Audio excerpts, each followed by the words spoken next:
Hey guys, what's going on? It's me, Heroclix Nerd04 here, back again with another Heroclix video. And guess what, guys? I'm back. I'm back from the dead. It's been months since you guys have seen me, and I'm back today. So basically today, at our local comic shop, Alter Ego, there was an Uncanny X-Men booster draft, since Uncanny X-Men just came out recently. I was not able to attend, but I bought some boosters. I bought 2 boosters, like you would get. And I'm here with my friend Eli. You do not know who he is, but he actually attended, so he can tell us the rules and maybe a bit about his mortal enemy. So yeah, Eli, why don't you tell us about the rules? Basically, you bought one of the boosters. You picked one piece out of it that you wanted to use, and it was like that for everybody. Once you picked, you passed the booster around. They got to pick one out of what you just passed to them, and you got to pick out of the next booster that got passed to you. So the one you paid for is you get first pick out of it, then everything else you get like second pick, third pick, and so forth, until you have 5 people. So what was the one you chose out of your booster?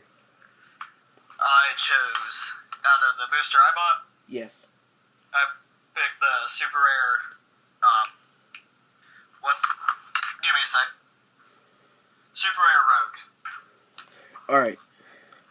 Alright. So, actually guys, I have a surprise for you later in the video. That'll be a dun-dun-dun moment. So, let's start with my booster. So, I was not able to attend because of family reasons. We were doing some celebrating since it's been forever since we got together. Blah, blah, blah. Not going to tell you all that mappy-sappy stuff. So, let's get into the first booster.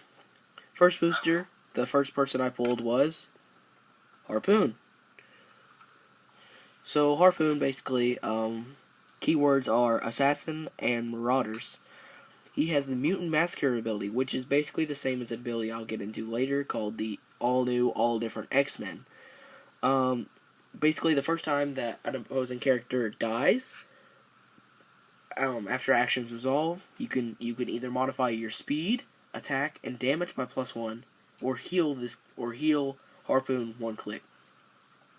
His second star ability is when he hits somebody with a ranged attack, they cannot be moved or placed until the next turn. And then he can do it again, and again, and again. So yeah, that's basically Harpoon. Oh, he's also 50 points with no team ability. So yeah, that's Harpoon. Next we have the classic outfit, the yellow and blue Wolverine. He has the all-new, all-different X-Men, which is the same thing as Mutant Massacre, so I won't get into that. But he has also a very unique thing called Healing Factor. Basically, every time he clears action tokens, he heals a click. Doesn't say how many he has to heal. Sorry, I messed up on my words. How many he has to heal, but that means so you can clear 1 token, and he can heal a click. Now, if you want to get technical with that, ask your local comic book store judge, sorry. And he doesn't have willpower either, or Indom. So Wait, about the Wolverine. Yeah. If it doesn't say on the card that it only works when you have 2 action tokens, then it should work if you have 1 action token or 2. Yeah, because it only says clears action token. Exactly. And which is good for him since he can only take 1 without pushing. So you guys are gonna have a lot of fun healing with him. His keywords are Alpha Flight, Weapon X, X-Men. He's 50 points with X-Men team ability. Yeah, that's basically Wolverine. All right, moving on was a bit of a kind of a surprise for me. Guess what, guys? Guess who's back? It's the uncommon Wolverine in the brown outfit. Basically, one of his star abilities is, you've taken your best shot, now it's my turn. Every time he takes damage, you take heal tokens, and half the damage taken, and that's how many heal tokens you give him. and then you can use a free action and remove a heal token, heal 1 click. Now, I would recommend saving at least 4 tokens. That way, you can do this ability, which is another star, which basically means Wolverine would be KO'd, but you can remove 3 heal tokens, put him on his final click, which is click number 7. So, you could have 4 or more. If you have 4, then basically what you could do is just heal yourself once in a while when you needed it, and then you can use 3 of them to take him back from the dead. Then he has 2 abilities which go hand in hand, since they basically are the same thing. Special attack ability, Best There Is, and he can use Blade Claws and Fangs. When he does, the minimum D6 result is his printed damage, and if the result is 6, place a heal token on his character card. And his second one is At What I Do, and it's just regular Blades, Claws, and Fangs. And that's basically it for Wolverine. He's 150 points with the X-Men team ability. Yeah. So the rare is one out of the 2 FX bases I pulled, and that would be the X-Men Magneto. And what I love about this Magneto, besides the FX base, is the fact that he is in all white armor, which I think makes him look super awesome. He has the X-Men keyword, X-Men team ability, and he's 90 points. Basically, the FX base is called the Magnetic Shield. You can put that on somebody, and then they can use Energy Shield Deflection as long as you detach. If they take damage from a range attack, or Magneto is killed, they will lose the shield. And also, a special defense ability of his is he can use Energy Shield Deflection and Toughness. That's basically it. He's not the most powerful Magneto in the world, but he is pretty awesome. I will say that. Alright, moving on, we have the super rare, and guess what, guys? It's a surprise. Surprise! Super rare Rogue. So yeah, me and Eli both pulled a super rare Rogue, and you can play her at 150 or 90. She has Avengers and X-Men keywords and team abilities. She's 3 stars and then a damage. I'll read one of the first star is Avengers Unity Division. Basically, when she's given a move action, she can use X-Men team ability as a free action. Then she can also use Steal Energy when she targets a single opposing character with a close attack. Choose a standard power that character can use. If she hits after action dissolve, she can use the chosen power and the hit character's printed range until you choose and hit again. Her final one is, if you didn't pay the 150 points, she's KO'd when she crosses her red KO line, which is basically her stop click. Am I correct, Eli?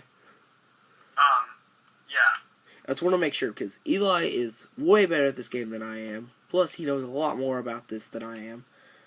I mean, than I do. Gosh, my mind just... Grammar on point today. I know, right? Alright, well, her damage special is her stop click, which for the rest of the game, Rogue cannot be healed beyond her red KO line. That's basically all it does. So Rogue is actually a very nice character to use, and now you kind of see why he chose her. Alright, that's the first booster. Now for the second booster. Guess what, guys? They had 2 bricks sitting out, so I pulled out a booster from each to create the artwork in the background. And guess who the first guy I see when I open it up is? Harpoon! Again! So I kid you not, I literally pulled 2 harpoons. So, I'm not going to go into Harpoon since I already did. If you want to see Harpoon again, go back to the beginning of the video. So yeah, we're just going to skip that and go straight into the next character, which was Morlock. Morlock, I'm pretty sure, is a generic. You can play him at 10 or 15, and he has the Morlock's keyword. He has 3 specials. 2 of them are star, and the other one is damage. One of the stars is the Ignored Mutants. During Force Construction, you may pay 15 points for this character. If you do at the beginning of the game, choose a starting line. During force construction, you may pay 10 points each for up to 6 of this character. If you do at the beginning of the game, an opponent must choose a distinct starting line for each one. Very confusing, but if you are a good Heroclix player, you will understand. If not, I feel sorry for you. Try and find it on WizKids. And by that, I mean look up Heroclix.com, look up Morlocks, see if you can find anything there. If not, I don't know, ask your local comic book person who sells you this stuff. His second star ability is he can use stealth. That's really it. That's basically exactly what it says. And then his damage ability is he has a range of 5. So he's not the greatest, but something interesting about him is the fact that you have one click, and then if you click him, guess what? KO. One click, KO. One click, KO.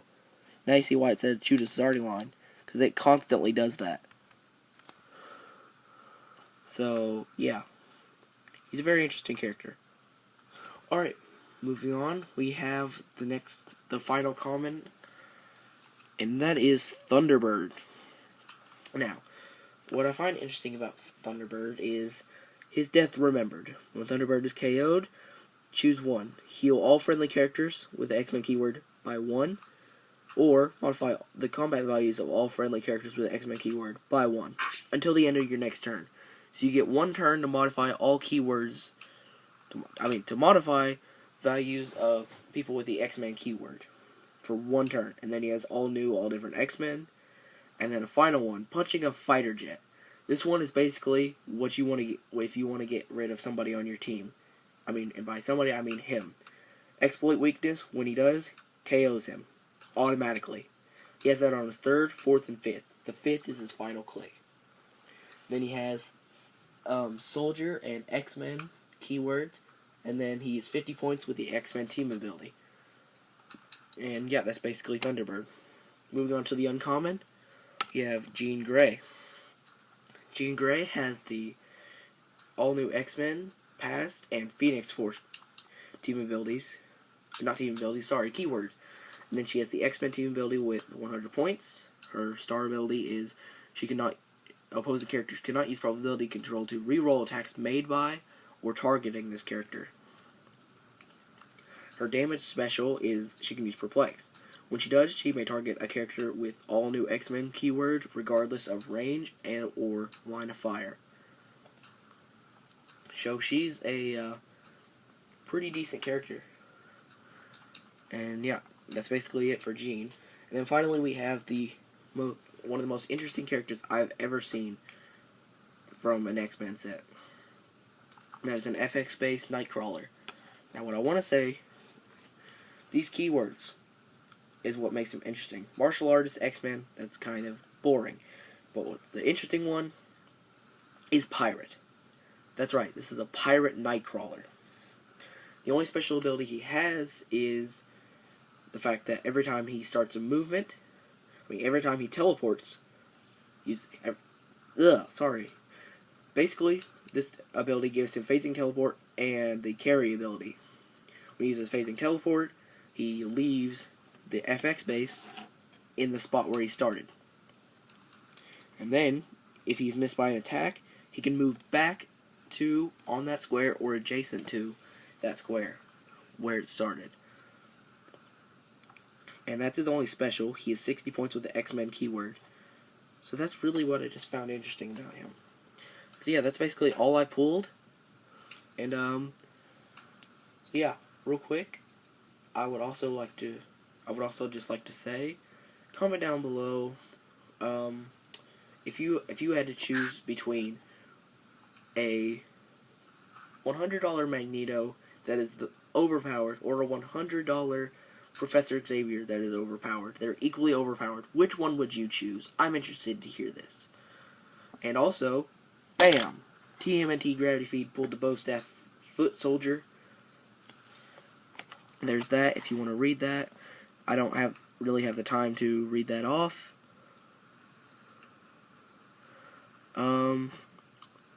So yeah, bye guys.